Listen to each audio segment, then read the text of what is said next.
What is up everyone, this is Channy from Channy How To Games and we're going to be playing Resogun. I know what you guys are thinking. There's already Resogun walkthroughs, man. Calm down. This is actually going to be part of the Defenders DLC. So right now, I already checked out a little bit of it. So there's two new modes into this, is Protector and Commando. In this video I'll be covering Protector and the next one I'll do Commando. I have to say that this mode is actually a little bit similar to Survivor. Save the last humans. The only difference is you have 3 buildings and they all require a certain amount of humans from what you see here. And pretty much save the humans, deposit them, you get rewards. After you save the 3 buildings, it will switch to another city and it moves on. Easy concept, yes. Does it get hard? Oh, you betcha.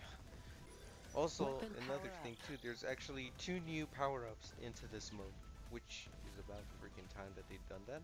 But anyway, the 2 new power-ups, one of them is the supercharge, which is the boost,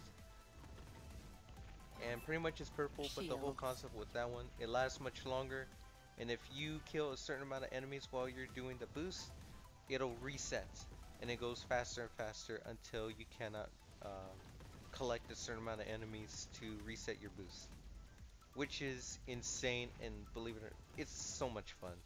I think that was such a cool boost power up that they did for it.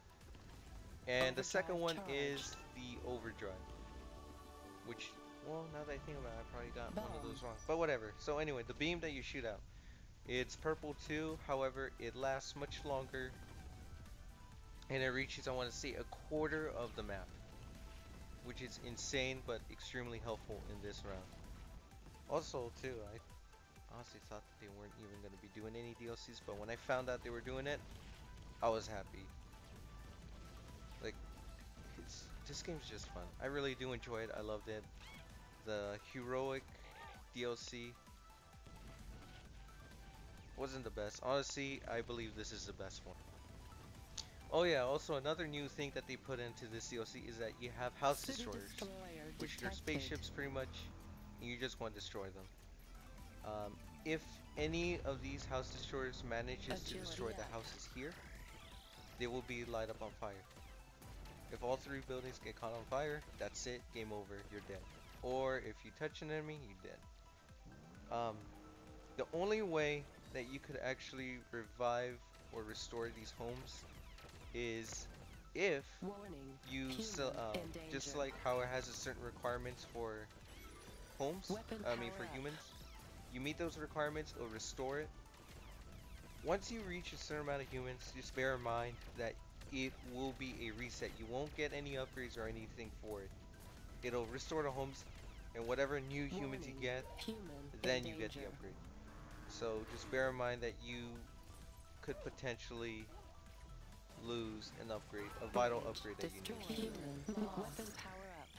Because as of right now, the first 2 are mandatory, which will be the weapons upgrade and shields. Those are the 2 main ones that will always be up first. Everything else just starts becoming random except for the weapon upgrades.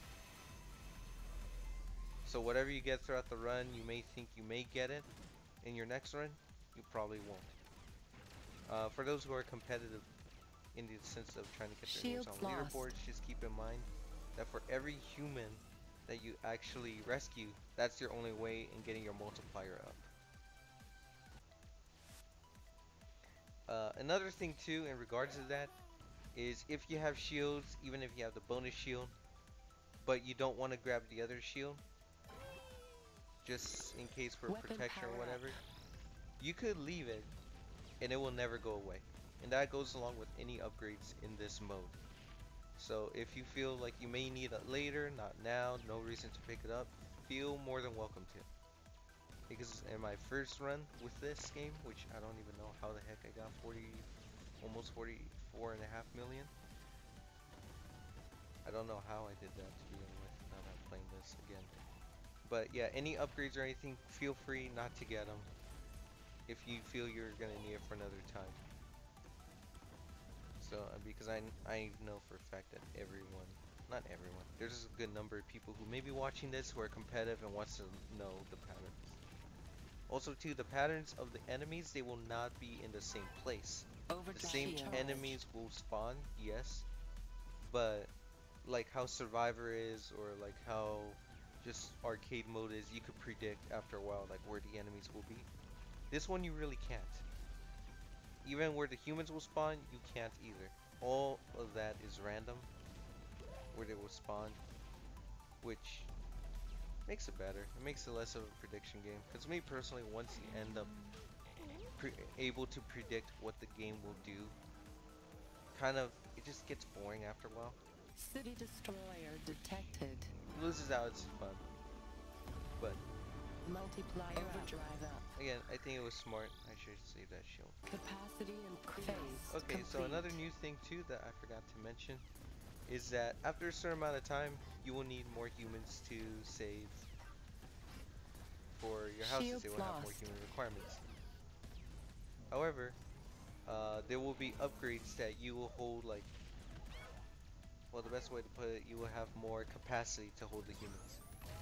Which, in this mode, the max cargo holder thing, whatever you want to call it, will be 10. So once you save all, bridge destroyed. Yeah, once you save 10 or whatever, that's it. You can't save anymore. You have to drop them off and move on. Which it does make it easier, because I think the most I reached up to this on my when I played this earlier, weapon power up. 7, Overdrive and that in charge. itself was a nightmare. Because they start falling, and if humans fall, don't worry about it. From what City when I was able to destroyer pay attention, detected. it doesn't affect your scoreboards that much.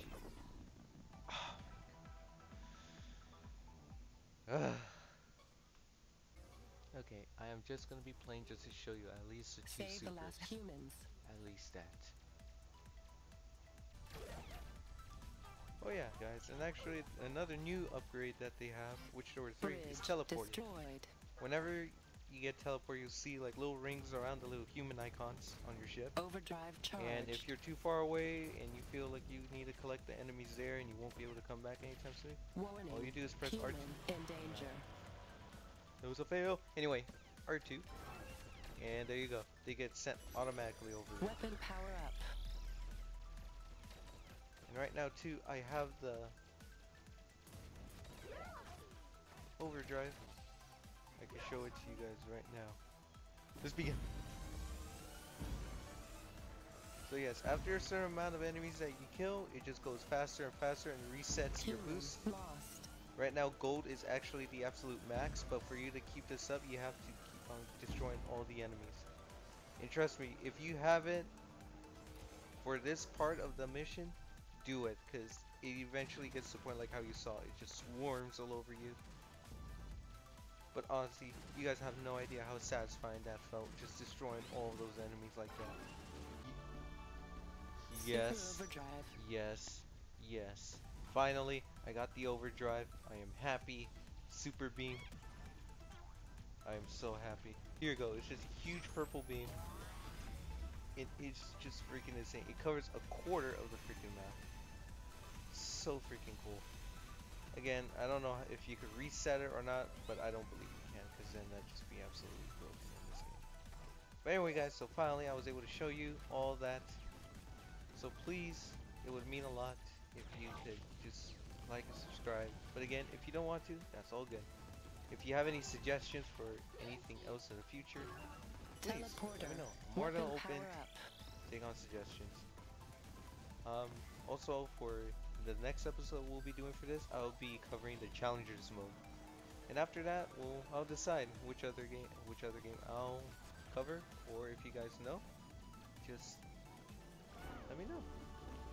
But anyway, you guys, again, thank you very much for taking the time to watch this video, and please have yourselves a good one.